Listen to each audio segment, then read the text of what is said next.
بنجاری راغلی ډکه خورجینه د بنجالي خورجي.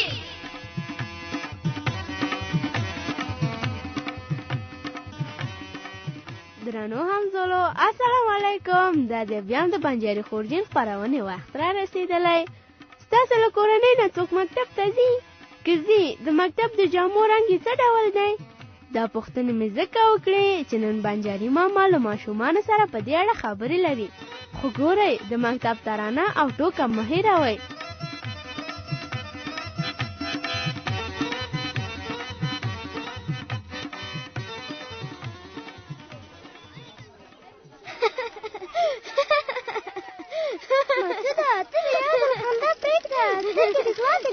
بنجاري ماما له تاسو سره زموږ خواته را روان دی. هله ملکې راځه چې مخې ته یې ورشو. سمه ده درځه. سلام علیکم بنجاري ماما. وعلیکم سلام. ستړي ماشئ ناڅولو. ته ستړی مه شې بنجاري ماما. ته یکه تم ستړی مه شې. خیري دی تاسو ستړي مشئ. رښتیا ولې مو سره خندل؟ خبره وه. پوهېږې سویکه مخکې دلته یوه ډله نجونې تېرې شوې. ټوله یو ډول کالي اغوستي وو. دا ونه خامخا سره خویندې وې. یو ډول کالي جوړ کړي وه. خامخا به کومې مېلمستیا ته تللې؟ نه سره خویندې وې او نه هم مېلمستیا ته تللې. نو څوک وې او چېرته تللې؟ مسعود جانه لکه چې خوب دې لیدلی که څنګه؟ نه خوب مې نه دی لیدلی. مخامخ وړاندې وګوره د هغوی نجونو بله ډله راغله. ښه اوس پوه شوم. مسعوده ستاسو کورنۍ خو له مهاجرته نه وې راغلي. تر اوسه لا په خپل وطن کې سم بلد نه یې. هغوی خو د مکتب زده کوونکي دي. مکتب ته روانې دي. څه د مکتب نجونې دي؟ ولې یو ډول کالي اغوستي؟ ځکه هغوی مکتب ته ځي. ښه مسعوده نو تا تر اوسه د مکتب د نجونو جامې نه وې لیدلې. ته صبر چې د خبرو له صندوقچې ستاسې د څو همزولو خبرې در واورم چې هغوی د مکتب جامې پېژني که نه. صندوقچه به له خورجینې راوباسم. دا دی واورئ. زه نه پوهېږم چې د مکتب جنګیانې څه رقم کالي اچوي. د مکتب نجونې آبي لباس اغوندي. په افغانستان کې د دولتي مکتبونو د نجونو د جامو رنګ ټول یو شان وي، خو په خصوصي مکتبونو کې بیا فرق کوي. بنجاري ماما دا خو دې ورته ونه ویل چې د دولتي مکتبونو د نجونو کالي کوم رنګ لري؟ د افغانستان د دولتي مکتبونو نجونې باید تور کالي واغوندي او سپین ټکري په سر کړي. همدا نجونې چې اوس په لاره تېرې شوې د دولتي مکتب شاګردانې وي او د یو ډول کالیو ته یونیفورم وایي. حیران وم چې د نجونو ولې یو ډول کالي اغوستي. ښه دی اوس خو پوه شوې؟ هو اوس پوه شوم چې د دولتي مکتب شاګردانې تورې جامې اغوندي او سپین ټکري پر سر کوي. هو زه په دې هم پوه شوم چې په شخصي مکتبونو کې د نجونو د کالو رنګ فرق کوي. نام خدای تاسې خو ډېرې خبرې زده کړې. شاباسي اوس نو بیخي د جایزې لایق یاست. دا یوه کتابچه او دا یو قطعه رنګه قلمونه هم ستاسې جایزه واخلئ. مننه بنجاري ماما. اوس نو تاسې ورځئ خپلو دوستانو ته. زه هم درنه ځم د بلې کوڅې ماشومانو ته. قیومه پلار یې په مکتب کې شامله کړمه. ځه ښه کار وشو.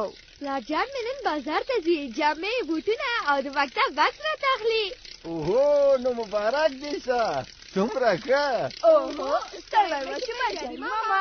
تاسو ستړي مه شئ ناڅولو. بنجاري ماما زموږ بیخي درته پام نه و. ته خو مکتب ته د شاملېدو په خوشحالۍ کې وې ځکه چې زه ونه لیدم. بیا دې مبارک وي. مننه بنجاري ماما. نن مې پلار د مکتب جامې او بکس هم راته راوړي. نو جامې ولې درته اخلې؟ ستا خو ډېرې جامې دي. مکتب داسې یونیفورم لري. اوهو دا خو د سویک غږ دی. سویکه له خورجینه راووځه. دا دې راووتم. بنجاري ماما یونیفورم څه شته وایي؟ آفرین نجلۍ ښه سوال دې وکړ. دا چې مکتب ته ټول شاګردان یو ډول کالي اغوندي همدې یو ډول کالیو ته یونیفورم وایي. د مکتب شاګردان ټول یو ډول جامې لري. هو بالکل. د دې لپاره چې د شاګردانو له نورو خلکو سره فرق وشي نو یو ډول او یو رنګه کالي اغوندي. بله دا چې د مکتب په جامو کې شاګردان منظم ښکاري.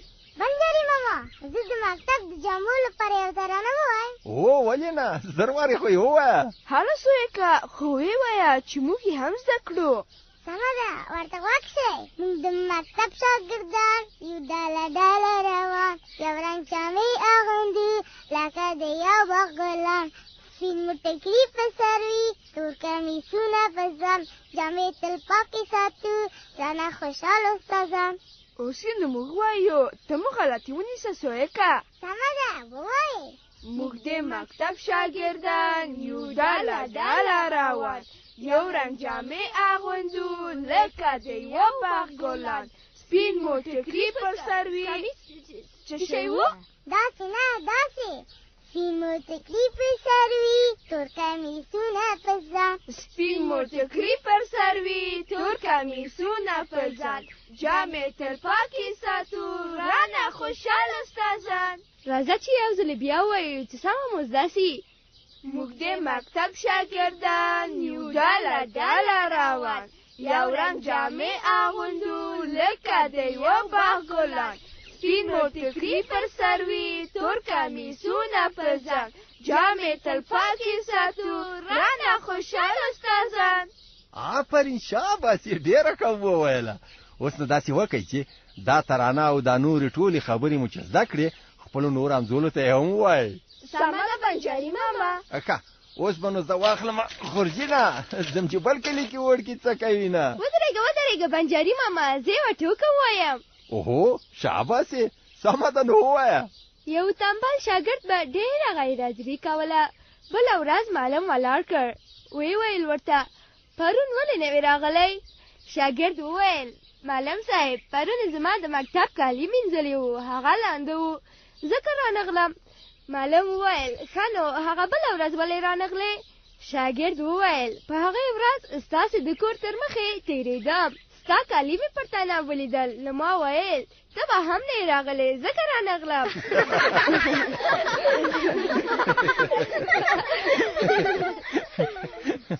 ډېره ښه ټوکه دې وویله. اوس نو دا ټوکه او نورې ټولې خبرې خپلو نورو همزولو ته هم وکئ. زه هم درنه لاړم بلې کوڅې ته. خلیله، او خلیله، زما غږ نه اورې؟ نجله، څه وایې؟ ما پرېږده چې خپله ساتیري وکړم. اله زر راشه، بنجاري ماما راغی. خیرو ده، ځه مخې ته یې ورشو. سلام علیکم بنجاري ماما. وعلیکم سلام، ستړي مه شئ، نازولو. ته ستړی مه شې بنجاري ماما. هغه ده طلا وزرې ښاپېرۍ هم راغله. ستړی مه شئ ښاپېرۍ. تاسې ستړي مه شئ ښاپېرۍ. الان د کیسې بله برخه راته ووایه. درته وایم یې، خو اول تاسې ووایه چې د کیسې په تېره برخه کې څه وشول. په تېره برخه کې مشر زوی د دوایي بوټي اوږدغوږي ته راوړل. هو، اوږدغوږي له خلخالي، برګي او سپینکي ډېره ګیله کوله. ویل یې یو هم پوښتنې ته نه ده راغلی. هو، مشر زوی ته وویلې چې ده به تل هغوی ځورول، ځکه یې پوښتنې ته نه دي راغلي. هو، د اوږدغوږي هم پوه شول چې ده به تل نور شیان ځورول. بیا مشر زوی ته وویل چې زه به یوه چاره در وښیم، بېرته به ټول د تا دوستان شي. وایي نه مې خدا، ستاسو خو ټوله کیسه په یاد ده. بیا نو داسې وشول چې مشر زوی اوږدغوږي ته وویل چې له دې وروسته یې له نورو زویانو سره ښه رویه وکړي، هغوی د نه ځوروي، په کارونو کې د مرسته ورسره وکړي. خو اوږدغوږي ویل چې خدای خبره خو به پر دې اعتبار وکړي. څو ورځې وروسته چې اوږدغوږی لږ روغ شو نو له کوره راووت. دغه ځمکه اړومه سرې ګازارې پرې کړمه، که اصل به ورنه واخلم بیا به ټولې کور ته وړمه.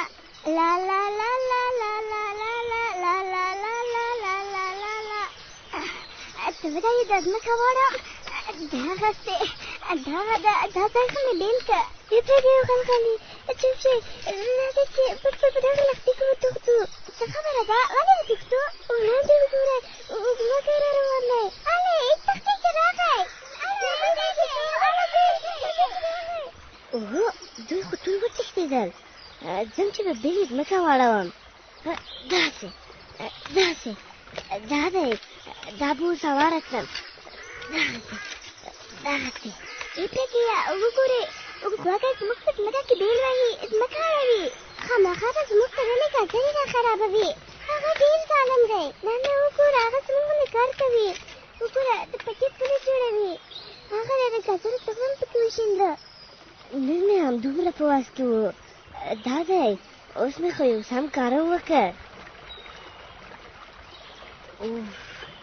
دا بوجي څومره درانه ده لپړو به یې څنګه پورې باسم هسې نه په سیند کې ورسره وغورځېږم نوره خو مې په پښو کې شیمه نه ده پاتې مشره سویه مه خفه کېږه اوس شکر دی جوړ شوی یم زه به مرسته در سره وکړم بوجي دې ماته راکړه چې زه یې په پله پورې باسم مننه اوږدغږې خدای دې روغ لره څه شي چې ته راغلې که نه ما خو نه شوی وړلی ته یې زما شاته راپورته کړه بوجۍ سمه ده زه به کومک شم در سره واخله دغسې راځه نو زما پسې راځه پرېږدئ خلخلي وګورئ اوږدغوږ یې څه شوي چې داسې د خیر کارونه کوي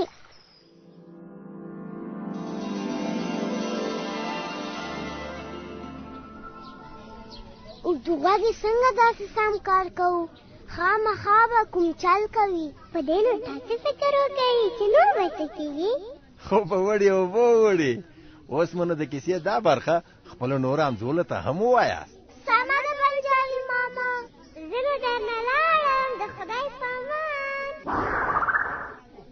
ښه اوس نو تاسې ورځئ خپلو کورو ته زم درنه ځم خپلو بچو ته د خدای په امان په مخه دې ښه بنجالي ماما درنو همزولو د بنجاري خورجین دا خپرونه د افغانستان په تعلیمي مؤسسه کې محمد انور اندړ لیکلې او جوړه کړې وه زموږ نړۍ زموږ راتلونکی